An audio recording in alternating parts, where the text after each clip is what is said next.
Throughout this course, I've mentioned magic methods a few times.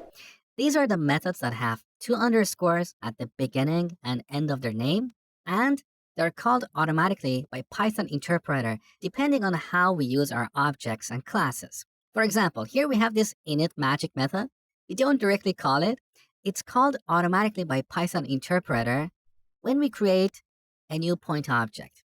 Now, we have quite a few magic methods in Python. Over the next few lectures, you're going to learn about the key ones. But if you want to see the complete list, simply search for Python 3 magic methods.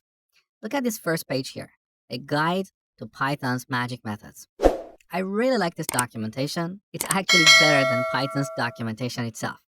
On this page, we can see various magic methods in different categories with examples. For example, look at the category of representing your classes. These are the magic methods that we have in this category. The first one, stir, is a really useful one, and this is called when we try to convert an object to a string. Let me show you how it works. So back to our code, we have this point object. If we print this on the terminal, see what we get? We get the name of our module, followed by the class name, and the address of this point object in memory. This is the default implementation of the stir magic method in our point object. So, if we type point dot, we can see all magic methods that are available in our point object. We didn't explicitly create these methods. Our point object inherited them from another object. This is what we call inheritance, and you're going to learn about that soon. Now, in this list, you can see we have this stir method. So by default, this returns the name of the class of this object followed by its memory address. Now let's re-implement this method to get a better result. So, delete. Back to our class.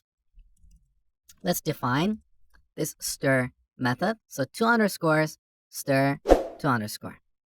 Now, just like before, the first parameter should be self. Now here, we should simply return a string representation of this point object. So I'm going to return a formatted string. In this string, I'm going to add parentheses.